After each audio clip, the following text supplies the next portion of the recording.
I have to say, I don't know if you really like me, because you gave me the most difficult task.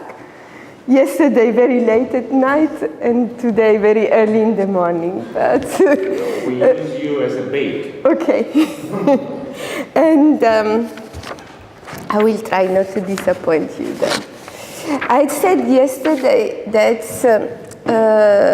I wanted to split my, say, theoretical discussions into two parts. Yesterday addressed what I think was not totally missing, but it dropped a bit out of attention from the point of view of reflections on the social structures and relationship between development of capitalism and social movements.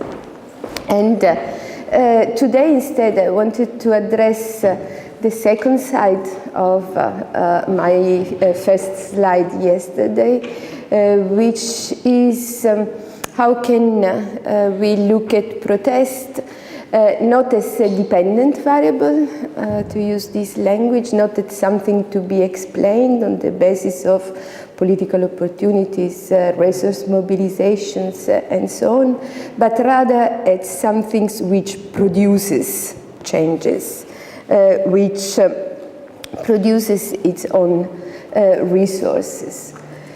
One of the paper, if you want it, because I don't think I will have the time to present all the empirical details, just write me, is a chapter of a book which is forthcoming with Oxford, and it is based on a comparison, not as broad as Jack's one, more narrow, 1989, so Eastern Europe, and 2011, so comparing Central European countries and the Arab Springs in terms of similar dynamics of transitions to democracies, of course, noticing also the differences which are big. But my theoretical approach there follows the McAdam, Tarrow, and Tilley's dynamic of contentions, and what I'm looking for is especially similar type of mechanism. So my concerns with all these events starts with the paradox. I was in Berlin in 1989. I was working with sociologists also from East Berlin. Nobody expected any sort of revolutions. Nobody expected quick transitions. And if you look at the developments in these specific forms of contentious politics, which is democratizations, and especially in the forms of contentious politics which imply democratizations from below, I called it Eventful democratization.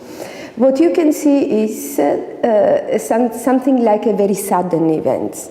That's the police, for instance, take the 25th of January in Egypt. The police expected a very normal type of protest, a few hundreds. The organizers expected a very normal type of oppositional protest of a few hundreds. If it went well, nobody would be beaten, probably a few would be arrested, and that was it.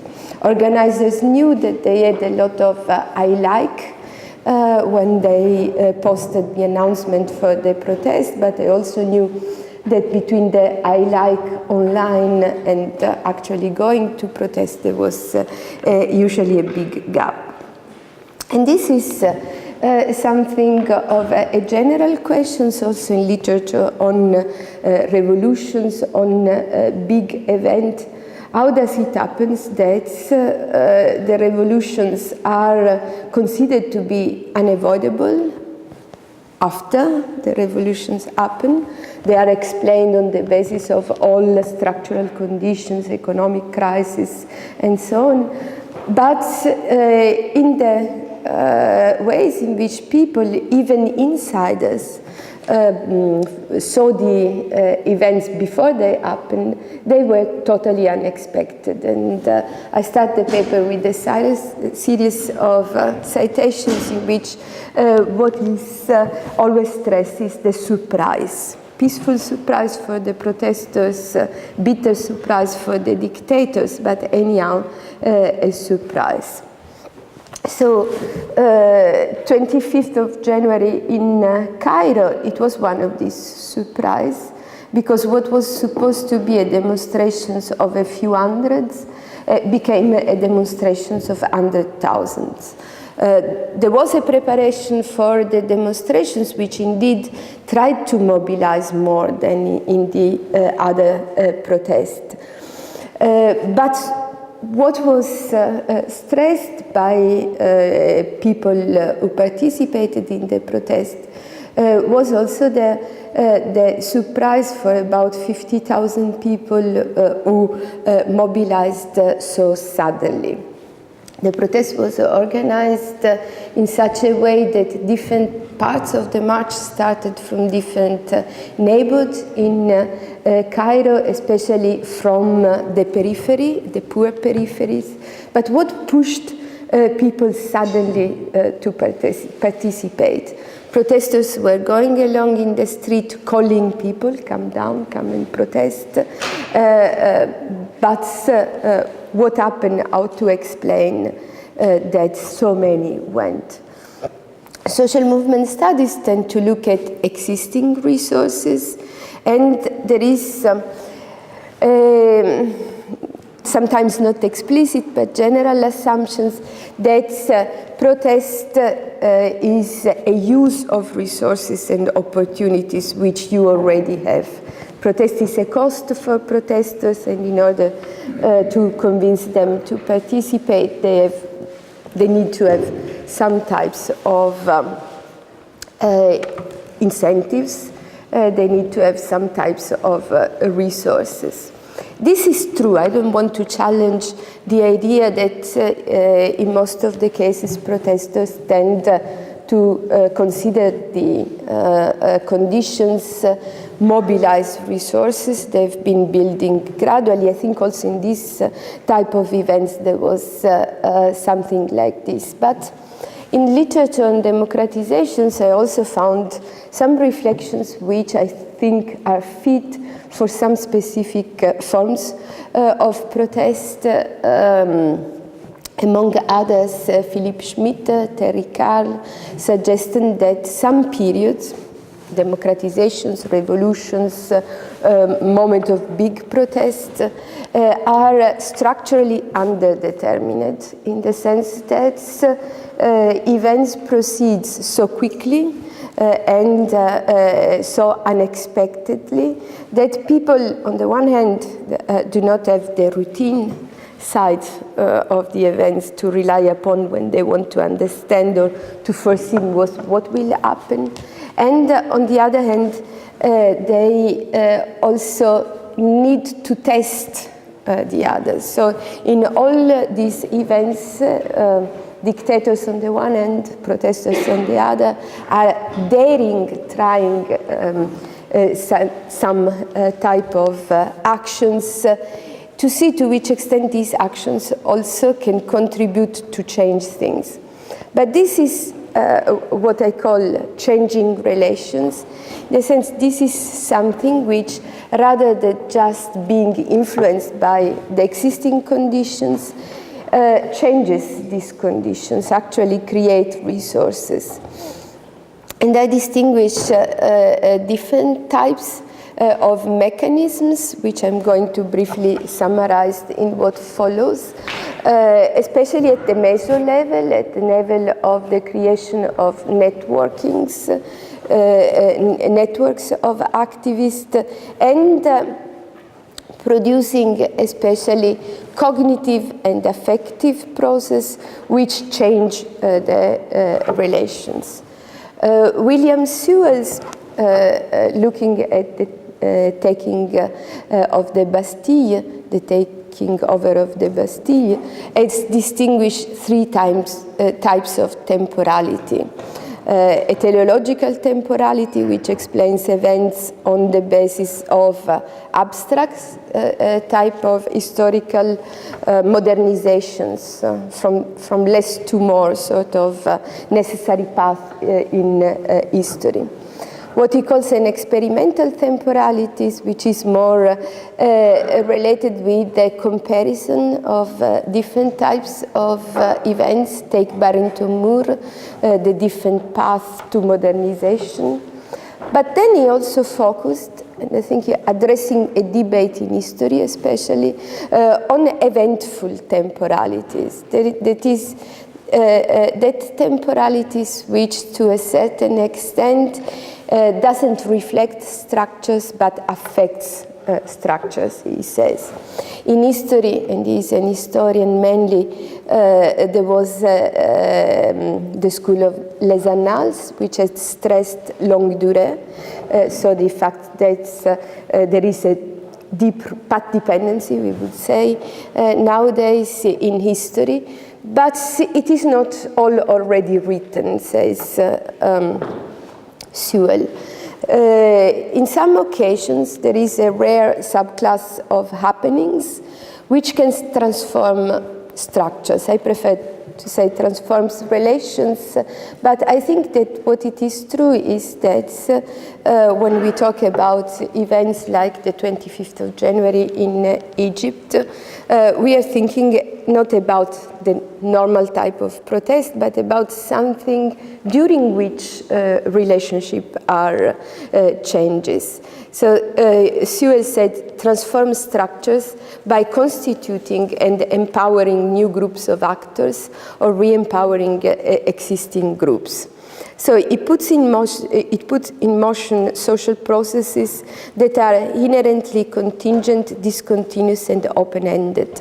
A very interesting book which follows a bit this type of approach is Mark Beissinger's book on the breakdown of the Soviet Union, in which he also distinguished nationalism in normal times and nationalism instead in particularly, we could call them dynamic times in which, as I mentioned, protest changes structures. I think that protests are all, to a certain extent, eventful in the sense that they not only aim strategically at changing policies, but they produce also effect on the movements themselves. So sometimes some types of protest can be seen as a failure in terms of the type of changes they have produced in the broader environment, but very often even minor types of protest can be extremely important in terms of the effects that they have on the organizational structures, the motivation of the individuals, the socializations of individuals to different type of policies. And what I've done in this paper, in the chapter of the book, is to look at these short windows of opportunities in which this eventful democratization happens. There was a famous way of saying during 1989 in Central Eastern Europe. It took, I think, 9 years in Poland. How is it then? Yes. Yes, and they said, and then in Romania it was even shorter. And so I focus on this moment, looking at different paths of democratizations. My main focus is on democratizations which have been called traditionally in the literature as democratizations by rupture. Or through revolutionary type of changes. But I also add some analysis of forms of democratization pactada, pacted democracy, like in the Spanish case, but in Eastern Europe more like the Polish case or the Hungarian case. And on the other hand, the cases of democratizations which went bad. So Romania, to a certain extent, is a case, but especially the former Yugoslavia are examples of processes which were in the beginning going in the directions of democratizations, but then they were sort of stopped by dynamics which developed during the process themselves. This chapter is devoted to the 4 cases which I called eventful democratizations, and these are the GDR and Czechoslovakia, was at the time united, in 1989, and Tunisia and Egypt in 2011. And what I tried to see is in these few weeks, few months, in which these sort of peaceful revolutions developed, which type of mechanisms made that the few hundreds of protesters who lamented their being isolated from both the regimes but also the normal depoliticized people, how could it be that they suddenly could take the lead of this mass movement, the million-man protest which went to Tahrir. And in the analysis of these documents, it is mainly based on secondary analysis of existing documents, and I've also commissioned some reports to experts on these cases. I distinguish 3 main types of mechanisms in actions. Cognitive is something we discussed yesterday, thinking in terms of, for instance, the degree of politizations of the protest. What emerged in all these cases was that protest was not so sudden. There had been a preparation for these events. The autonomous peace movement, for instance, in Central Eastern Europe had been important. In the Arab Spring, the workers' movements had been quite important. But these protests in the beginning remained within some limits, formally or informally set. So they explicitly say they didn't want to challenge the regime. To which extent it was a strategy against repression, to which extent it was the real belief of the activists that they didn't want to produce the fall of socialism, but just reform from within. It is an open question. But in the beginning, if we reconstruct the events before the days of the big change, the eventful days, protest was there, but not politicized yet. And during the protest, there is a politicization which happens also in the interactions with the repressive state. And another point which I stress in the analysis of this case is the growth in generality. In Tahrir, we have the convergence of several movements which had moments of interactions with each other in the past, but were also quite skeptical, mistrustful of each other. The workers considered the intellectuals as intellectuals, not very much interested in social justice, which was more important for the workers, and the liberal side of the protest tended to consider the workers as interested only in material issues. There were several different groups. There were hooligans, for instance, ultra converging in Tahrir, and they had specific claims against the repression of the police.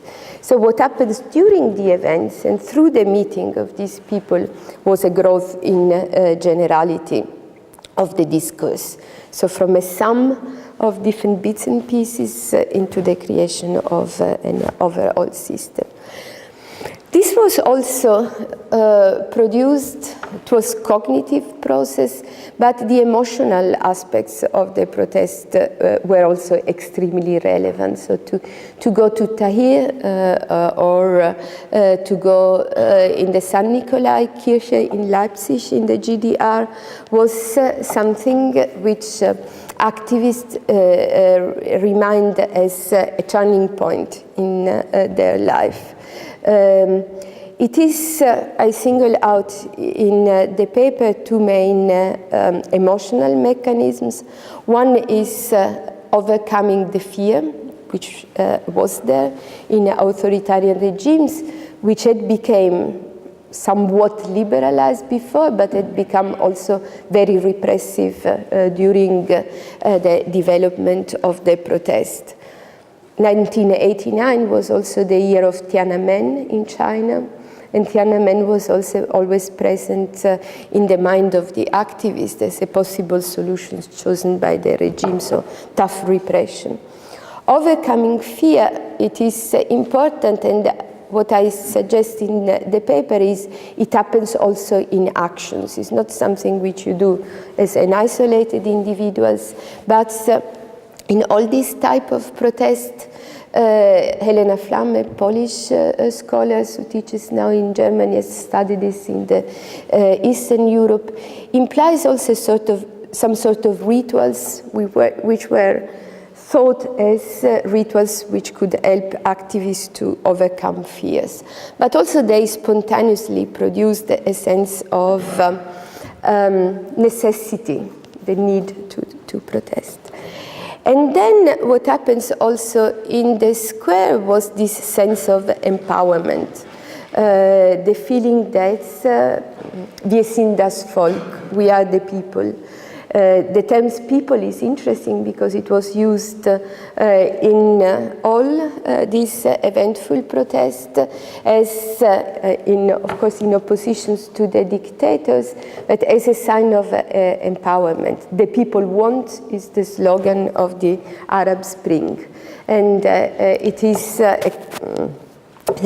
reference to the who has the real power. So in this sense, an empowerment of the citizens. And finally, what I look at is what I call relational type of mechanisms. On the one hand, from the point of view that social movement studies have addressed a lot in the sense of the formations of organizations. But what is different in this moment than in many of the type of protests that social movement studies have traditionally addressed is the fact that networking happened a bit previously, but a lot during the protest. So there was the mere need to coordinate the protest, brought people together, and brought about the emergence of new groups. Neues Forum, other groups emerged from the need to coordinate the protest. And then following jurist and ethnographer who has studied the global justice movement, I call a second relational process as a process of aggregation, in the sense that it doesn't imply the creation of organizations, but the coming together of people. So, say Tahrir Square, but Kasbah in Tunisia was similar. The main functions within the development of the movements was also related to the fact that people knew where to go. When Mubarak shut the internet for 3 days, Tahrir became even more important because people said, if we wanted to know what was going on, we just needed to go to Tahrir.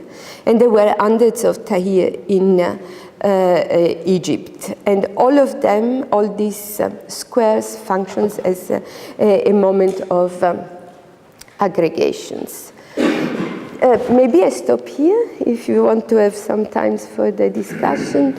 I think what I would suggest is to look also about the Russian case, to Basinger's work, because he also addresses this type of, no, give me 3 minutes more and I take this. This type of development of cross sites contagion or imitation. So what he says is protest goes in waves. Sidney Taros has talked about the development of cycles of protest. But why does it happen? What there is in one protest which facilitates the development of the next type of protest. Basinger looks at the dynamic of spreading transnational waves of protest, which spread nationalism from one federal state to the others in Russia, but also in wave of democratizations from one country to the neighbor countries. Rational choice theorists like Kuran, who I cite in the beginning, tend to look especially at the micro dynamic. In rational choice perspective, what they say is game theoretical approach, cost and benefits for each protesters are related with expectations about the number of people who will protest, because the higher the number, the less will be the cost in terms of the risk of being arrested, and the higher will be the benefits, the expected benefits in terms of the capacity of the movement to change things. And there has been a reasoning about these threshold numbers beyond which people would be more ready to participate in mass forms of protest. What I try to look more, and this is the conclusion, in my book is rather than at the individual type of processes. So this assessment of cost and benefits, which I mistrust a bit as a type of ways in which protesters decide, especially in this type of events.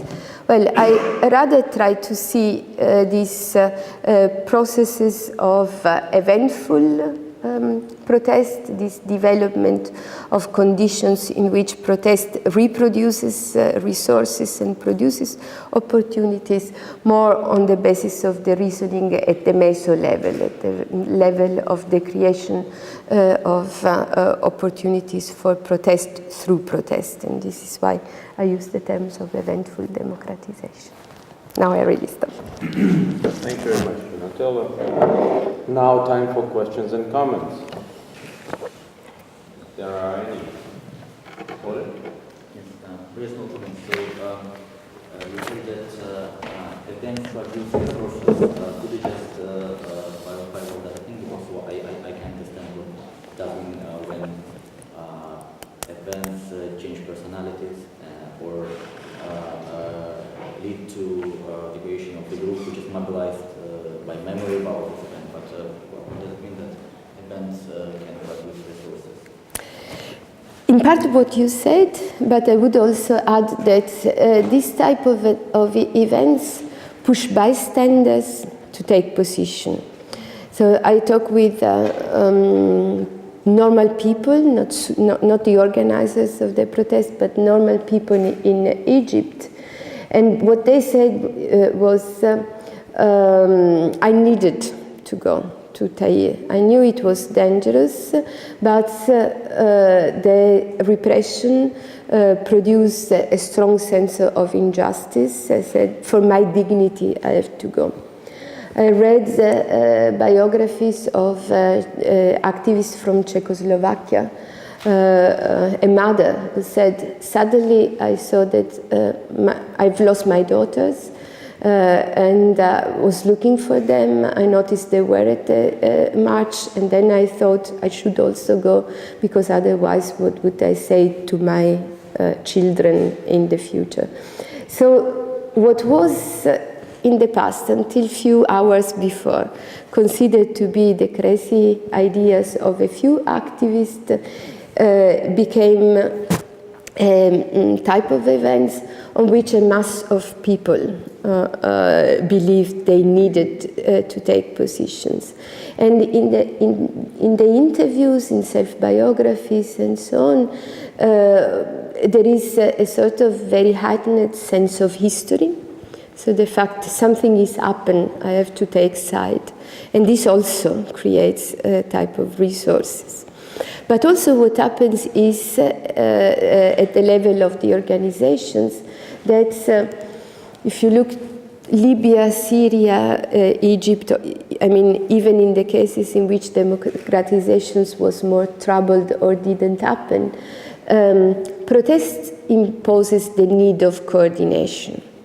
So in Czechoslovakia, in these very short periods, there are accounts of the actions of Citizens Forum, and say we needed to meet. We needed to find a place to meet. In Czechoslovakia, the theaters were the most important places of public spaces, and they started to go to occupy theaters. The actors were important,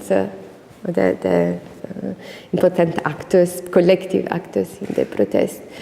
And then during the events, they said, well, we don't have to replicate the mistakes of the past. We cannot be just the liberal intellectuals.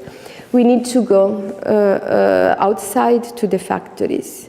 And as these were important actors, known by the people, popular one, they also were quite successful when they went into the factories to mobilize there.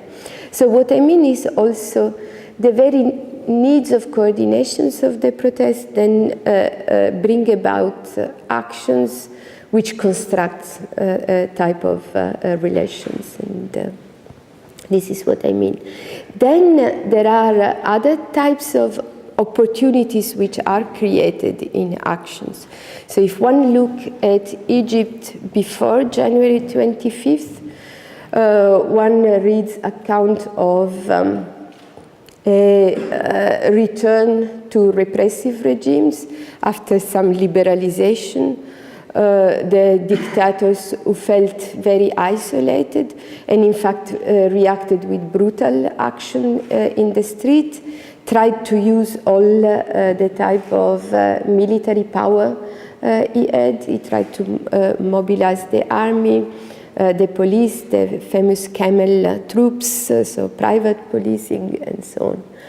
But it is in action also which you see to which extent the dictators really control this type of actors, because they all see the necessity to choose, and these choices are never fully rational. They are strategic, but they don't know what will happen. And so it is then that the army disalign from the regimes, or it is there that part of the business class, middle class disalign.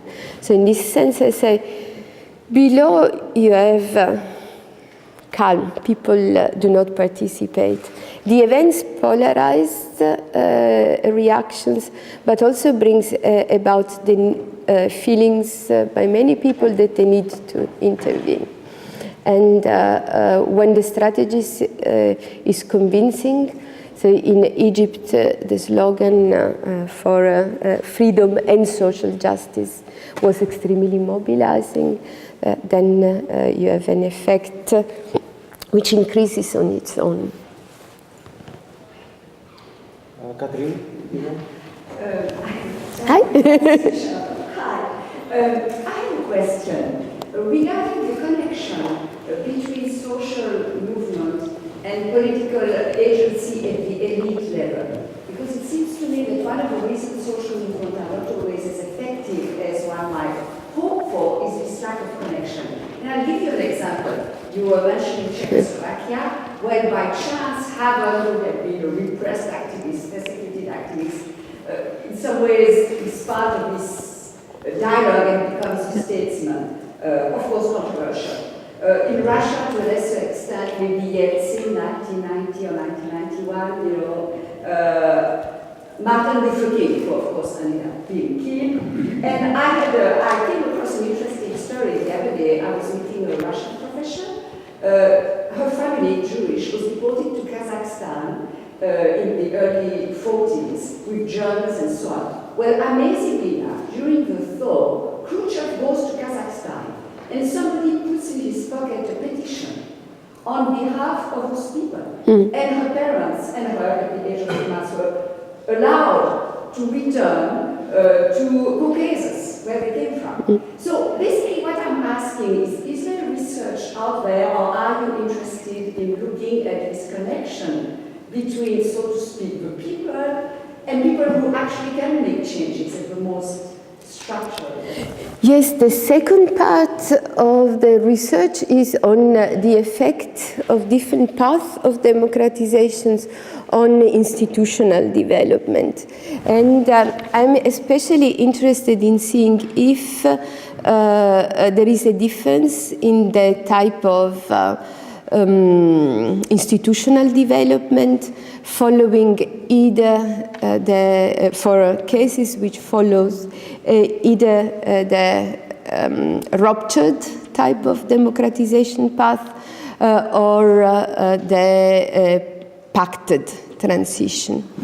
And I started to study two pair comparison. One is Spain and Portugal, and the other one is Czechoslovakia and Poland.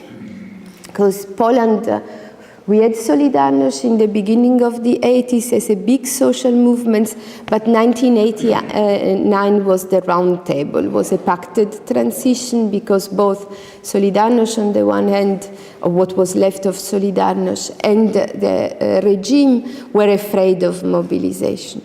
In the Czechoslovakia, there was a weaker social movement basis, but the dynamic of the events was from below. And very similar is the comparison between Portugal and Spain. Spain, there were many movements, Comisiones Obreras, autonomist movements, and so on. But the transitions was pactada, was a pacted one. While in Portugal there was the so-called carnage revolution, peaceful revolutions, but for at least 1 year before the elections there was a revolutionary type of dynamics. And first examples indicate that indeed there are differences in countries where transitions to democracies happen through protest from below. Also the institutional changes are more oriented towards the recognitions of civil societies. So legal transformations are more oriented towards giving space to the civil societies. And there is also, I can say, the survival of a dynamic of protest. In terms of the creation of a new political class, in most of the cases in Eastern Europe, some of the leaders of the oppositions went indeed into power, but some part of the opposition split on how to consider these transformations, if as an advantage or a disadvantage. For Eastern German activists, actually the results of the protests were disappointing, because they wanted to develop more a third way, democratic versions of socialism, while the fast speed of democratization, reunifications and so on destroy the attempt that they were making in changing things.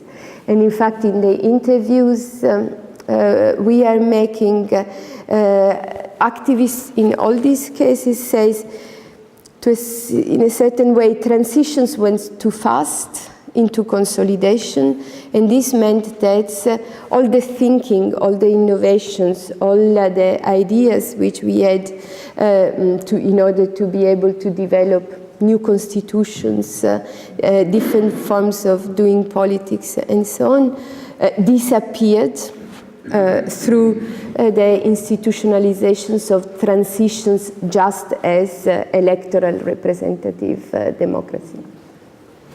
Karim? Thank you very much for the very interesting presentation. It's very similar to what I observed in my cases, but very interesting things are happening in the course of actions, of collective action. It's like this in Russia too. I wanted to ask you what you asked me yesterday. What you already started to answer.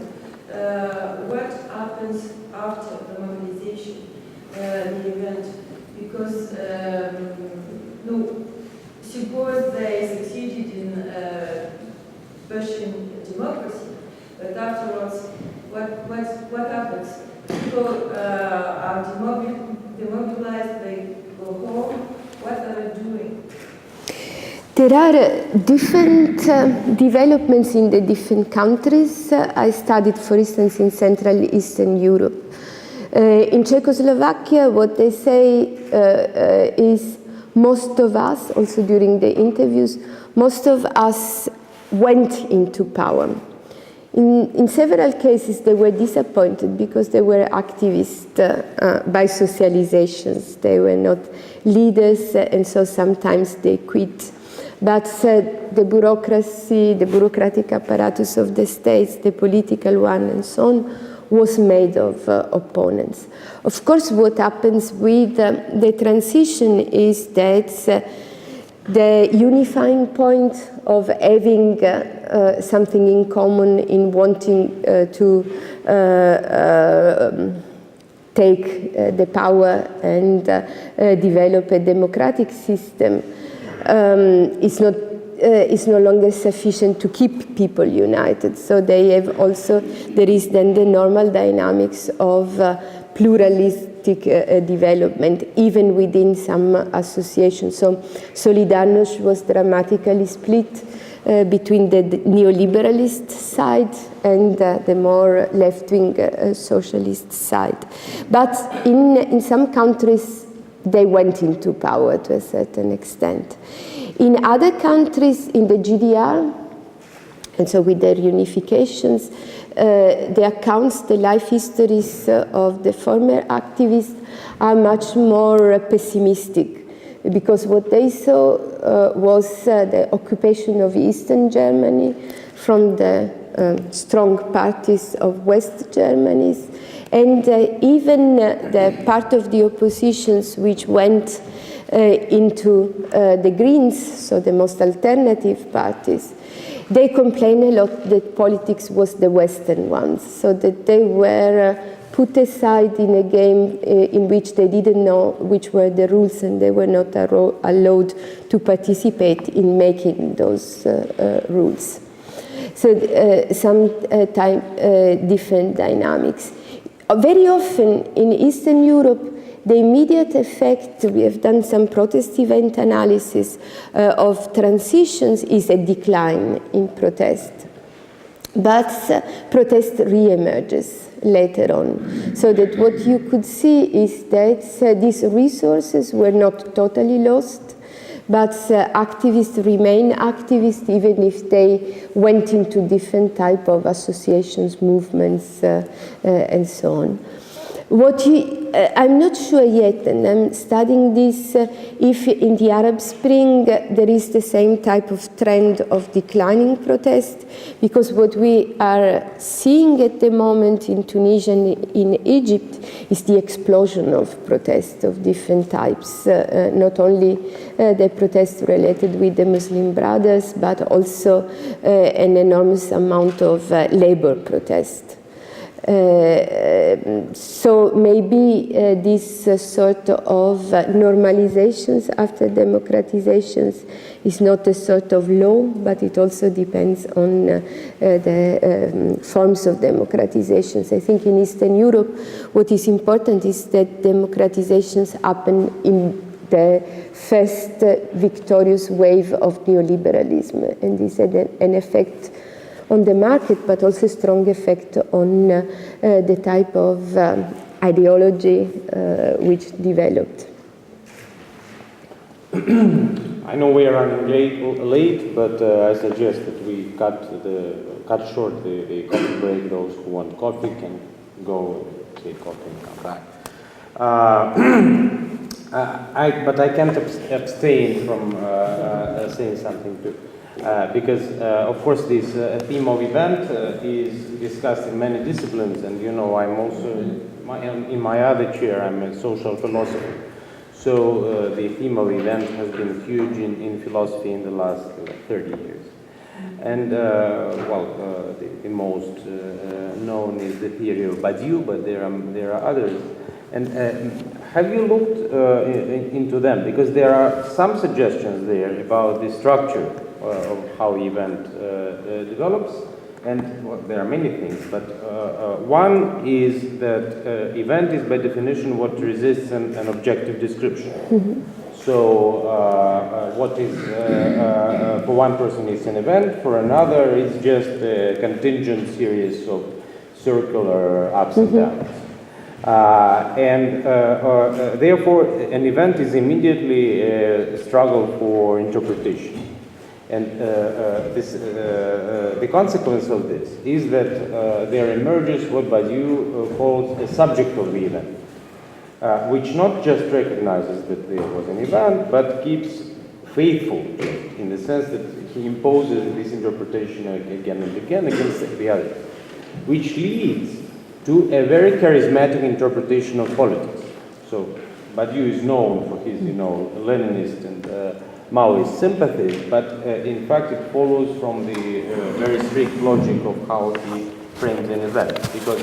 Because of this flexibility of interpretation, you need a charismatic hero who would somehow guarantee that the event actually takes place. So the charismatic character, and of course the role of observer, of a sociologist, of a philosopher who looks at the event.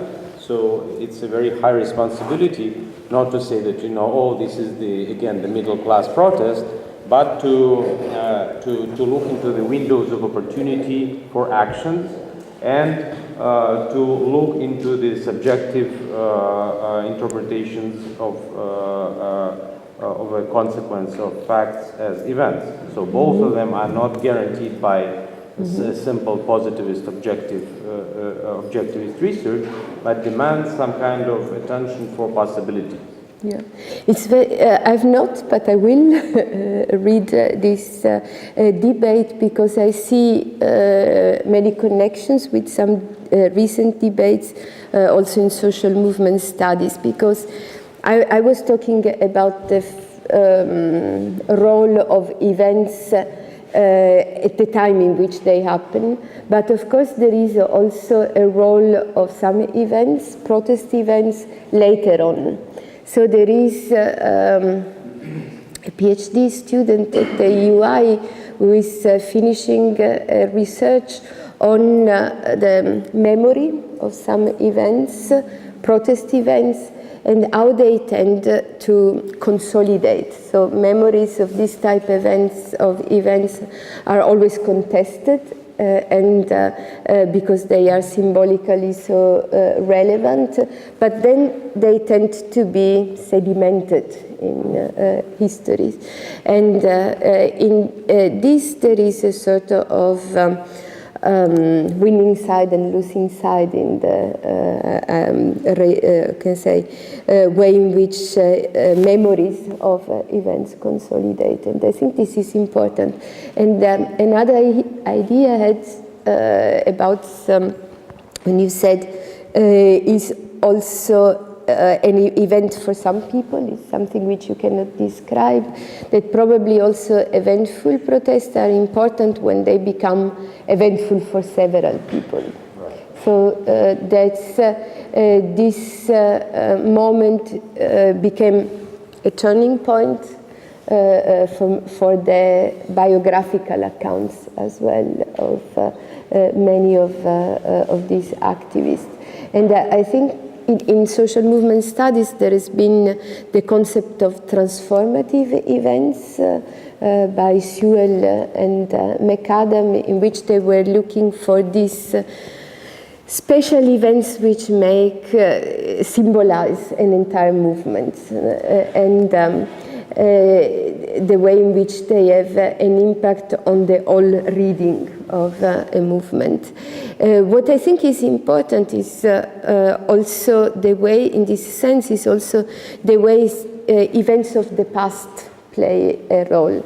So for Hungarian in 1989, 1953 was extremely important. Hungary? 56, right?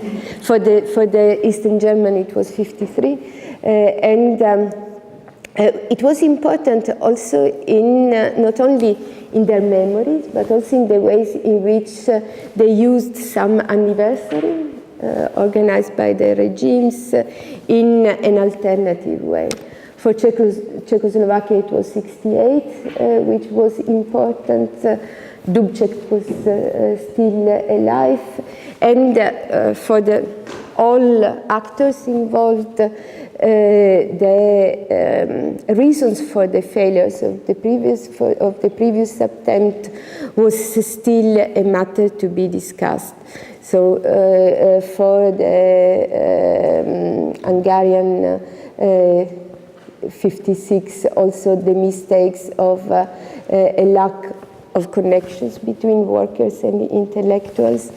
The same in the GDR, but on the other way around, the fact that in 53 only the workers had mobilized, while the intellectuals had more kept on the side of the regimes was also important.